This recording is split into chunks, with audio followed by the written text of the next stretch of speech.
මේක සුවිශේෂ අවස්ථාවක් වෙනවා අපි හැමෝටම මං හිතන්නේ මට විශේෂයි කාට නැතත් මම පළවෙනි වතාවට අද මේ වගේ පල්ලියකට ඇතුල් වෙලා මේ විදිහේ දේවල් ටිකක් දැක බලා ගන්න අවස්ථාවක් ලැබුණේ. අපේ එක තැනකදී කියනවා අපේ නිලට් පෝස්ට් එක මේක අපි භාෂාව සම්බන්ධ ගැටලුවක් නිසා මේ ජාතීන් අතර ගැටලු ඇති වෙලා තියෙනවා කියන එක අපි කතාවක් විදිහට අරගෙන තියෙනවා.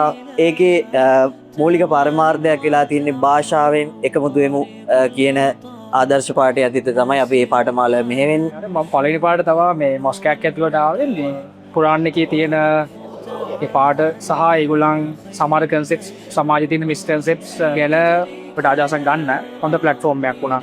මේ මගේ ජීවිතේ පළවෙනි වතාවට මේ වගේ පල්ලියකට ඇවිල්ලා එන්න ලැබුණේ. ඉතින් එනකොටම තිබිච්ච මුල්ම ඩවුට් එක තමයි මම දන්නේ මේ කාන්තාවන්ට ඇතුළු වෙන්න බෑ කියලා තමයි මම හිතන් හිටියේ. නමුත් අද මේ ප්‍රෝග්‍රෑම් එක තුළින් මට ඇයි කාන්තාවක් මෙහෙම කිසිම තහනමක් නැහැ කියන එක ඇතුළු වෙනකොටම මට ඒක දැනගන්න ලැබුණා. සමහර දේවල් ගැන අපේ තියෙන වැරදි මත මේ වගේ ප්‍රෝග්‍රෑම් තුළින් නැති වුණා. ඇත්තටම ශරියා නීතිය ගැන ඇත්තටම මම දැනගෙන හිටියෙත් නිකන් දරුණු නීතියක් විදියට කියන එක තමයි ශරියා කියනකොටම ඔළුවට ගියේ. නමුත් ඒක එහෙම දෙයක් නෙවෙයි. ඒක යම් කිසි කෙනෙක් තුළ ඒ ගැන තියෙන ආකල්පයක්. ඒකට අපි ගරු කරන්න ඕන.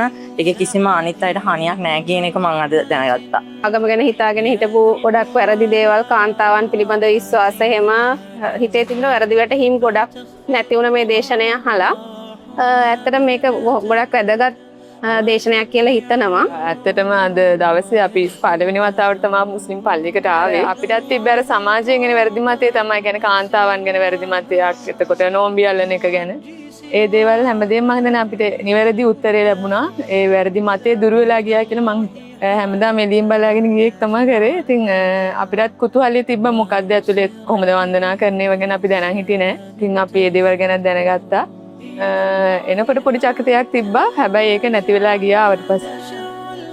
මෙවැනි වැඩසටහනක් ඔබගේ ප්‍රදේශයේ පැවැත්වීමට නම් නිදාපදනම අමතන්න.